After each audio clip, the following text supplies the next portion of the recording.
नमस्कार, मैं हूं प्रवीण दुबे। राजनीतिक पंचांग कहता है कि जब भी रोड शो होते हैं या इस तरह का जो भी आयोजन होता है नेताओं का, ये समय चुनाव के आसपास का होता है या फिर तब कि जब ऐसी बड़ी उपलब्धि नेता के खाते में आई हो कि जिसका जश्न और जलवा दिखाना जरूरी हो। सिंधिया का आज ग्वालियर में किया गया रोड शो इन सियासी राजनीतिक पैमानों पर कहीं भी फिट नहीं बैठता। चुनाव अभी आसपास है नहीं, फिर केंद्रीय मंत्री का पद मिलने के बाद ये उनका पहला दौरा हो ऐसा भी नहीं है। इसके पहले सिंधिया ग्वालियर चंबल के बाढ़ प्रभावित इलाके के दौरे पर आ चुके हैं और बाढ़ प्रभावित इलाके में लोगों से मिल चुके हैं। फिर रोड शो की टाइमिंग क्या कहती है?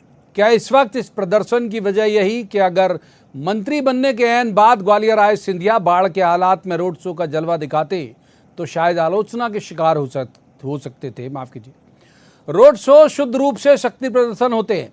आज सिंधिया ग्वालियर चंबल के जिस भी इलाके से गुजरे, फूलों की बारिश के बीच ये बताते हुए कि पार्टी बेशक बदली है पर उनका जलवा बरकरार है। हालांकि सिंधिया की कोशिश ये रही कि इस आयोजन को वन मैन शो की तरह नहीं, बीजेपी की ताकत के तौर पर देखा जाए।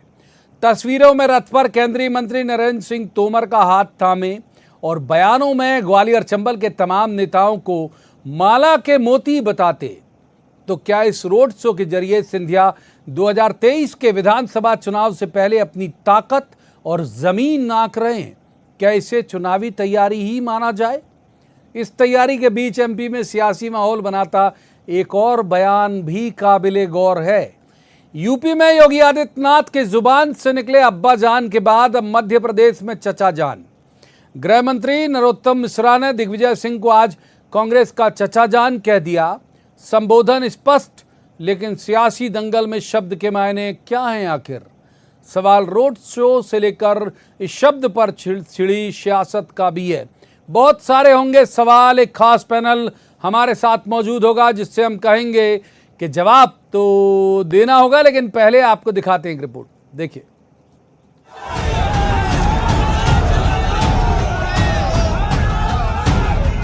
ग्वालियर चंबल के आसमान से आज फूलों की बरसात हो रही थी। इस तस्वीर को राजनीतिक रूप से परिभाषित करने की कोशिश की जाए तो कांग्रेस हो या बीजेपी, ग्वालियर चंबल की सियासत सिंधिया के नाम से शुरू होकर इसी नाम पर खत्म होती है।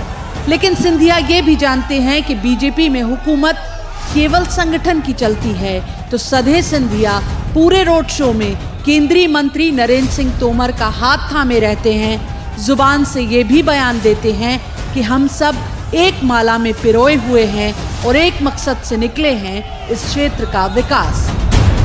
आज नरेंद्र सिंह जी, हम संध्या राय जी, हम सब लोग एक साथ उपस्थित हैं। एक ही मकसद, एक ही लक्ष्य है और वो है क्षेत्र का और मध्य प्रदेश का विकास। प्रधानमंत्री नरेंद्र सिंह जी के नेतृत्व में, शिवराज सिंह जी के नेतृत्व में, और हम सब एक ही माले में पिरोकर आगे क्षेत्र का विकास हम लोग करेंगे। सिंधिया चाहे जितनी एकजुटता दिखाएं, कांग्रेस सिंधिया के बाद की बीजेपी के हर गठजोड़ में दरारें देख रही है। देखिए, सिंधिया के आने के बाद वहाँ कई भाजपा के टुकड़े हो चुके। पहली बात, सिंधिया जी जब बाढ़ आई थी, भीषण बाढ़ आई थी उस क्षेत्र में, सिंधिया जी को टाइम मिला था थोड़ा।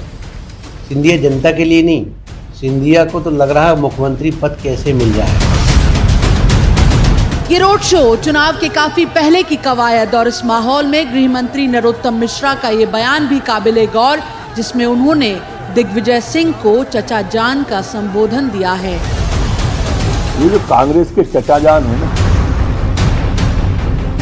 ये हिंदू धर्म हमारे संत महात्माओं में विभाजन करने का और अपमानित करने का कोई अवसर नहीं छोड़ते। आप सिंहस्थ देख लो या जो भी विषय आया हो, ये कांग्रेस के जितने चचा जान हैं, भगवा आतंकवाद शब्द ये लेके आए, हिंदू आतंकवाद शब्द ये लेके आए, और आज भी इतने बड़े संत के परलोक गमन पर भी उन्होंने छोड़ा नहीं है। आप देखिए। अच्छा, ये कभी किसी और धर्म पर क्यों नहीं बोलते? तो यूपी के अब्बा जान की तरह क्या एमपी के चचा जान संबोधन के भी निकाले जाएंगे अर्थ और निकाले जाएंगे इस तस्वीर के भी मायने? सिंधिया ने ताकत आखिर किसे दिखाई है, सिंधिया के इस रोड शो के मायने क्या हैं आखिर? जवाब तो देना होगा। मुरैना में दुष्यंत सिकरवार, ग्वालियर में सुशील कौशिक के साथ bureau report, news 18 Madhya Pradesh Chhattisgarh.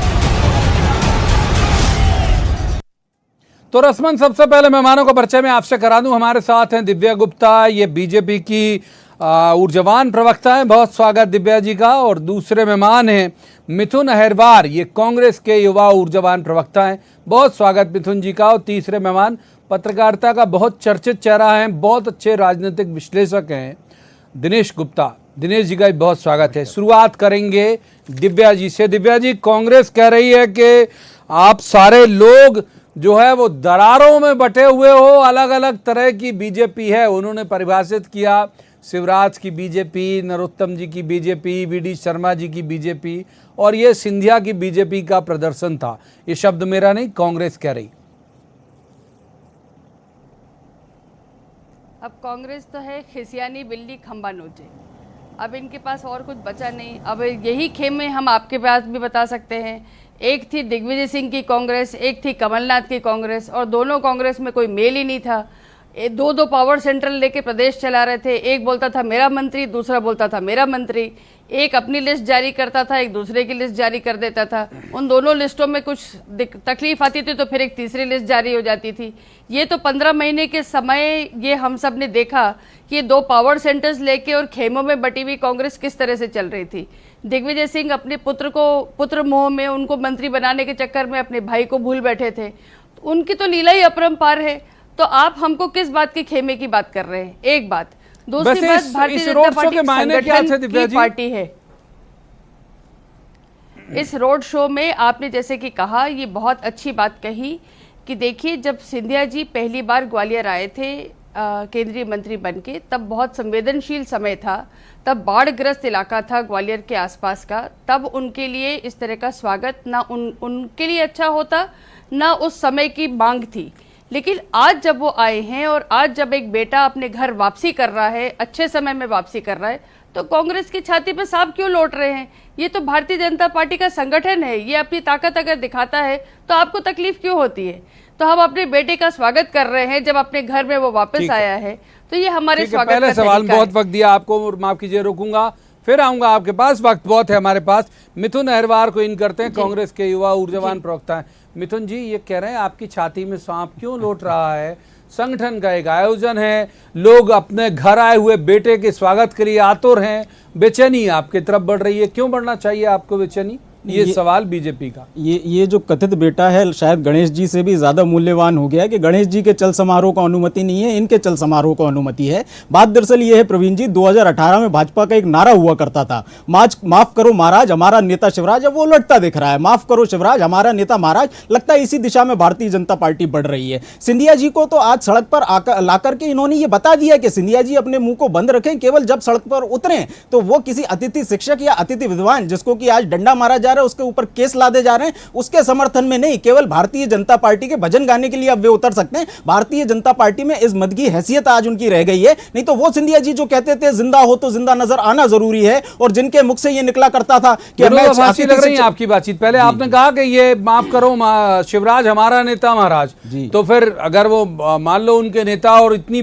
Top की पोजीशन में है, तो फिर आप दूसरी तरफ कह रहे हैं कि नहीं बिल्कुल किनारे कर दिया। देखिए, भारतीय जनता पार्टी ये जानती है ना, भारतीय जनता पार्टी ने तो इस बात को माना है कि सिंधिया जी के नाम पे वोट मिले थे, तो जाहिर सी बात है शिवराज जी के खिलाफ ही वो वोट मिले थे। तो भारतीय जनता पार्टी अब लगता है चेहरे के रूप में सिंधिया जी को सामने रखना चाहती है। लेकिन ये भी भारतीय जनता पार्टी का भ्रम है कि वो एक बहुत बड़े नेता है। अगर वो इतने बड़े नेता होते तो शायद 1,25,000 वोटों से वे नहीं हारते। बात दरअसल ये है कि मध्य प्रदेश में आज वो लोग कंफ्यूज हैं जिनसे वादा करके सिंधिया जी गए थे कि मैं आपके मुद्दों को लेकर के सड़कों पर उतरूंगा। वो लोग इंतजार कर रहे हैं कि जो 27 लाख किसानों का कर्जा जो मध्य प्रदेश की विधानसभा में सरकार ने माना है उनका तो हो गया, बाकी 22 लोगों का कब होगा? वो लोग इंतजार में कर रहे हैं जिनको लिए ये कह करके गए थे कि मैं आपको परमानेंट करवाऊंगा, मैं आपके लिए सड़कों पर उतरूंगा। उन बच्चियों के लिए बच्चियां कंफ्यूज हैं जिनके की महिला सुरक्षा की बात की थी और बच्चियों से बलात्कार के मामले में आज नंबर 1 पर मध्य प्रदेश है। साथ ही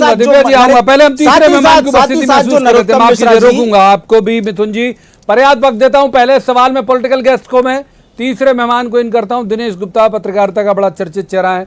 दिनेश जी, आप कैसे देखते हैं इस रोड शो को, और ये क्या मैसेज आ रहा है इस रोड शो, जिस तरह की हम भीड़ देख रहे हैं, फूल बरसाते हुए लोग देख रहे हैं, इसमें संदेश क्या है? देखिए प्रवीण जी, जो सिंधिया जी को करीब से जिन्होंने देखा है, उनकी राजनीति को देखा है, उनकी जब भी वो ग्वालियर जाते हैं तो इस तरह की सामान्य भीड़ होती है। लेकिन ये इस बार सामान्य थी, लेकिन हाँ, लेकिन मैं इसलिए ये आपको देखिए कि इसमें भारतीय जनता पार्टी का रथ है जिस पर सिंधिया सवार हैं। सामान्यतः वो अपनी गाड़ी में रोड शो करते हैं, लेकिन ये एक जॉइंट है पूरा। आप देखिए कि वहाँ कोई गुटबाजी नहीं दिखता। हाँ, गुटबाजी नहीं दिखती कि भारतीय जनता पार्टी अलग है और सिंधिया जी कोई अपना अलग रोड शो दिखा रहे हैं, ऐसा नहीं है। आपने ग्वालियर की सड़कों पे इस तरह का रोड शो आखिरी में कब देखा होगा भारतीय जनता पार्टी का या कांग्रेस का? मुझे याद नहीं आता कि इतना बड़ा कोई रोड शो हुआ। आप सिंधिया जी का रोड शो हमने देखा था जन आशीर्वाद यात्रा में, जब इंदौर में वो आए थे, इसी तरह की भीड़ थी वो। तो कहीं ना कहीं आप देखिए जो कॉरिडोर है पूरा ग्वालियर राजघराने का, आप मुरैना से लेके जब आप मंदसौर तक जाते हैं तो भारतीय जनता पार्टी एक तरह से जी यही मानिए कि चुनाव की तैयारी में है। वो बिना चुनाव की तैयारी के कुछ नहीं कर रही है। अन्यथा इतना बड़ा रोड शो और लोग जो वहाँ इकट्ठे होते तो निश्चित तौर पर ये स्पष्ट संदेश पार्टी दे रही है कि जो है उनकी आगे की रणनीति क्या है। नरेंद्र सिंह जी भी उसमें महत्वपूर्ण है और सिंधिया जी तो चेहरा हैं, क्योंकि वो जिस तरह से पार्टी लेकर आई है सिंधिया जी को और उन्होंने सरकार बनाई है। क्या सरकार बनाने के बाद भारतीय जनता पार्टी उनको एक तरफ रख सकती थी क्या सिंधिया जी को कि जो है अब हम आपका कोई उसमें जो है भारतीय जनता पार्टी में अब आपका कोई स्थान नहीं है? आप देखिए ग्वालियर में भी उन्होंने जब मंत्री बनने के बाद जिस तरह से हवाई सेवाओं को बढ़ाया है, जिस तेजी से बढ़ाया है, तो कहीं ना कहीं वो एक डेवलपमेंट फेज के साथ भी है। और वो अकेला केवल ग्वालियर में नहीं है, आप इंदौर में भी देखिए हवाई सेवाएं बढ़ी हैं, जबलपुर में भी सेवाएं बढ़ी हैं। तो मध्य प्रदेश को लेकर जिस तरह का वो डेवलपमेंट फेज सामने आ रहा है, तो निश्चित तौर पर पार्टी इसका उपयोग करना चाहिए। बहस के दूसरे पार्ट का भी रुख कर लेते हैं एक बार, वो भी बड़ा महत्वपूर्ण है। दिव्या जी, ये आप लोग शब्द को गढ़ने में आपकी पार्टी को मास्टरी है। यूपी से एक शब्द तैरा और लगभग देशव्यापी हो गया, वो हुआ बजान। आज आपके गृह मंत्री, आपके इंदौर के प्रभारी मंत्री नरोत्तम मिश्रा जी ने कहा चचा जान। तो क्या ये माना जाए हम चुनाव के मसले पर ही बात कर रहे हैं? तो ये सब ट्रेंड कराने के मूड में है क्या आप लोग इन शब्दों को? नहीं, इसमें चुनाव कहीं नहीं है, लेकिन उन्होंने गलत क्या कहा है। माननीय दिग्विजय सिंह जी का जो ये लोलुपता है और ये उस एक पर्टिकुलर समुदाय के प्रति उनका जो रुझान है, वो आप और हम सब जग विदित है। और टोपी पहनने से वो कतराते नहीं हैं। वो ओसामा जो सबसे बड़ा आतंकवादी घोषित है विश्व में, उसको ओसामा जी कह देते हैं। जाकिर नाइक को वो अपना भाई बना देते हैं। तो आप जानते हैं कि उनका रुझान किस तरफ है और क्यों है। तो अगर वो चाचा जान अगर नरोत्तम जी ने अगर उनको कहा है तो क्यों कोई गलत भी नहीं कहा है, तो अच्छी बात है ये तो। और एक नया ट्रेंड शुरू हो रहा है। तो अब की बार जब तक हम उनको बंटाधार दिग्विजय सिंह जी बोलते थे, अब हम उनको एक नया शब्द दे दिया करेंगे और हम बोलेंगे कि चाचा जान दिग्विजय सिंह जी। तो ये बहुत अच्छा शब्द घड़ा है उन्होंने और कुछ उसमें गलती नहीं है, बिल्कुल गलती नहीं है। ये रुझान हम सब जानते हैं कि उनका किस तरफ है और क्यों है। मिथुन जी पहले मौलाना दिग्विजय एक बार कहा था, मुझे याद है जब मौलाना मुलायम शुरू हुआ था। जी जल्दी बोलिए दिव्या जी बोलिए। अब मिथुन जी ने एक बहुत बड़ी एक बीच में चर्चा कर दी थी कि महिला अपराध को लेकर और महिलाओं के प्रति अभी मैंने एक वीडियो भी जारी करा है। मैं फिर वापस आपको उस बारे में कहूँगी कि कांग्रेस इस बारे में अगर ना कहे तो बेहतर है, क्योंकि हम सब जानते हैं कि अभी कांग्रेस का एक डिसीजन मी टू के कन्विक्ट को लेकर उन्होंने जो पंजाब का मुख्यमंत्री बनाया है, वो कितनी बड़ी शर्मनाक बात है। इसलिए महिला अपराध की बात तो आपके मुंह से अब शोभा नहीं देती है। मेरा आपको एक बहुत सीधा साधा सुझाव है, कृपया इस विषय को लेकर आप थोड़ा सा दूसरे सवाल में बहुत वक्त दिया आपको, माफ कीजिए, अब रोकूंगा आपको, फिर आऊंगा, वक्त रहा तो जरूर आऊंगा आपके पास। मिथुन जी से जवाब लेते हैं। मिथुन जी, जो दिव्या जी आरोप लगा रही है उसका जवाब तो दीजिएगा। दूसरा ये है कि एक वक्त में जब मौलाना मुलायम कहा गया था इनकी तरफ से, तो मौलाना दिग्विजय भी कहा गया था। आप वो दिव्या जी करेंगे क्या गलत है इसमें कि अगर चचा जान दिग्विजय हो जा रहे हैं तो क्या खराबी है इस संबोधन में? मुझे लगता है दिव्या जी को उन 12 दर्जन वकीलों को भी एक चिट्ठी लिखनी चाहिए, जो कि मीटू के ही आरोपी मध्य प्रदेश से राज्यसभा सांसद एमजे अकबर जी का केस लड़ रहे हैं, उस बारे में भी बात करेंगे, ज्यादा न्यूट्रल बात होगी। दूसरी बात, ये जो शब्दों की बात है, बिल्कुल आपने ठीक कहा, उत्तर प्रदेश के मुख्यमंत्री जी ने ये शब्द कहा था, और उनका कहा एक दूसरा शब्द भी पब्लिक डोमेन में आया था, जो एनआई के कैमरामैन को कह रहे थे। ठीक उसी तरीके से नरोत्तम मिश्रा जी ने ये बात कही है, कुछ समय पहले इनका भी एक ऑडियो आया। तो बात दरअसल ये है कि मध्य प्रदेश की कमान इस समय मामू जान के हाथ में, जो टोपी पहनने से बिल्कुल भी गुरेज नहीं करते। तो जिस भी टर्मिनोलॉजी के साथ आप आ जाएं, हम तो जनता में जाकर के अपनी बात को रखेंगे। हम ये नहीं कहेंगे कि अब्बा जान की सरकार है या मामू जान की सरकार है या चचा जान की सरकार है। सरकार का जो काम है 17 दिव्या जी सुन लीजिए, धैर्य रखिए। 17 नवंबर 2018 को अरुण जेटली जी जब आपका मैनिफेस्टो जारी करके गए थे, उस मैनिफेस्टो को आपने भुला दिया, उस मैनिफेस्टो को सिंधिया जी ने भुला दिया। अब सिंधिया जी की यह जिम्मेदारी है कि कांग्रेस के कथित रूप से ना पूरे किए गए वादे और भारतीय जनता पार्टी के मैनिफेस्टो में किए हुए वादे, उन दोनों को आपको पूरा कराना है। यही विषय है कि सिंधिया जी की एकता, सिंधिया जी की शक्ति और नरेंद्र तोमर जी उनके साथ एक कार्यकर्ता के रूप में चल रहे हैं, ये तो आप दिखाते रहिए। लेकिन मध्य प्रदेश की जनता के मत को, उसके मत के मूल्य को जो डिमोनेटाइज उन्होंने किया था, उसके कारण दिनेश जी को इन करते हैं। दिनेश जी, उसी शब्द पर आता हूं मैं फिर से। बहुत ट्रेंड हुआ और लगभग पेबस्त हो गया लोगों के मानस में अब्बा जान।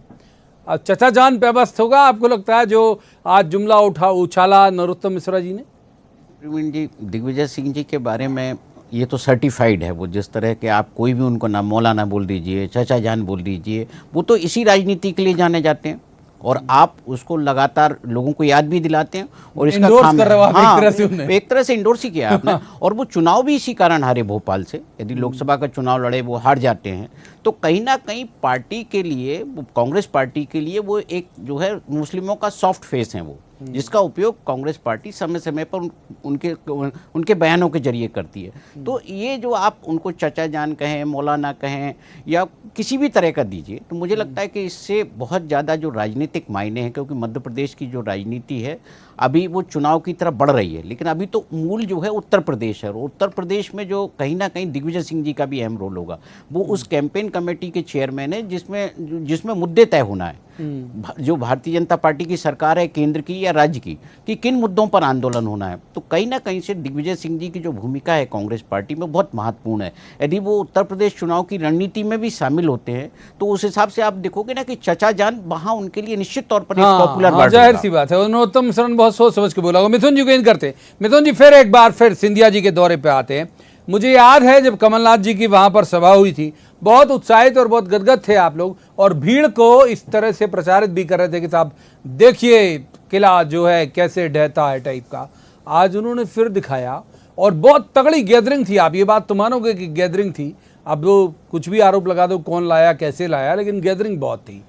तो फिर ये कह सकते हैं कि भाई जो आपके शो के बाद इनका शो सुपरहिट, यानी जैसे वो कांग्रेस में पूजे जाते थे वैसे बीजेपी में पूजे जा रहे हैं। नहीं, शायद जनता इस उम्मीद में आई हो कि आज वो सड़क पर उतर रहे हैं हवाई मंत्रालय से, तो शायद वो उन वादों को लेकर के बात करेंगे। लेकिन ये जो आप भीड़ की बात कर रही है, भीड़ जब वोट में परिवर्तित होती है तो आपकी क्रेडिबिलिटी पर होती है। अगर आपका रिकॉर्ड ये रहा है कि आप अपने को राज्यसभा सीट ना मिलने के कारण, आप अपने को केंद्रीय मंत्री का पद ना मिलने के कारण, अगर यदि जनता के जनतंत्र को यदि धनतंत्र में बदल देते हैं, तो मुझे लगता है ये जो भीड़ है, ये कथित जो भीड़ है जो शासन प्रशासन का उपयोग करके लाई गई है, ये वोटों में कभी परिवर्तित नहीं हो दिव्या जी, ये भीड़ वोटों में परिवर्तित नहीं होगी, ये कहना कांग्रेस का।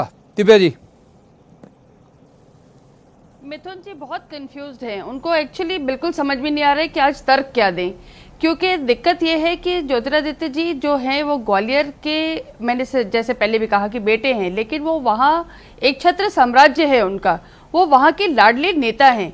और उसके बाद जब आज वो वापसी कर रहे हैं और उसके बाद संगठन की उनके साथ एक बड़ी एक सोच है, जो संगठन उनके साथ चल रहा है, हर समय उनके साथ है, तो भीड़ कोई भाड़े की भीड़ नहीं है। जैसे कि भाड़े के शिक्षक इकट्ठे कर लिए गए थे भोपाल में भी प्रदर्शन के लिए, वो हम सब जानते हैं, उसकी रिपोर्ट है हमारे पास। वो सब कोई सारे के सारे शिक्षक नहीं थे, वो भाड़े के लोग, शिक्षक भाड़े के शिक्षक थे। अतिथि शिक्षकों को सुन के बड़ी खुशी होगी। दिव्या जी बड़ी अच्छी स्पष्ट बात आप कर रही हैं, कोई कंफ्यूजन नहीं। अतिथि शिक्षक भाड़े के शिक्षक, अतिथि विद्वान भाड़े के विद्वान, जो कर्मचारी अपना भाड़े के शिक्षक नहीं, भाड़े के लोग प्रदर्शन कर रहे हैं, जो एएनएम जो प्रदर्शन कर रही है वो भाड़े के लोग हैं। मध्य प्रदेश में जितने लोग प्रदर्शन कर रहे हैं वो भाड़े पर लाए गए हैं। ये बड़ी ही स्पष्ट आपने लाइन दी है। मुझे लगता है जो लोग प्रदर्शन कर रहे हैं उनको ये बात सुन लेना चाहिए। ठीक है, माफ कीजिए, वक्त इतनी ही चर्चा की इजाजत देता है। माफ कीजिए, रुकूंगा। तीनों मेहमानों को बहुत शुक्रिया, तीनों मेहमानों का इस चर्चा में शामिल होने के लिए। लेकिन जिस तरह का आयोजन आज वहां पर हुआ, जिसे रोड शो कहें, उसे शक्ति प्रदर्शन कहें, जो भी कहें, वो एक बात झलका रहा था जरूर कि सिंधिया ने दल बदला है जरूर।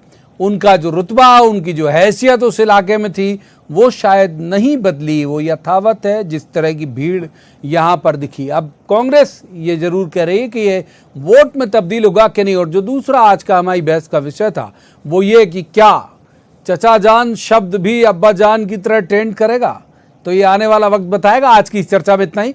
कल किसी खास मसले पर खास पैनल के साथ बैठेंगे और कहेंगे जवाब तो देना होगा। तब तक आप देखते रहे न्यूज़ 18 मध्य प्रदेश छत्तीसगढ़।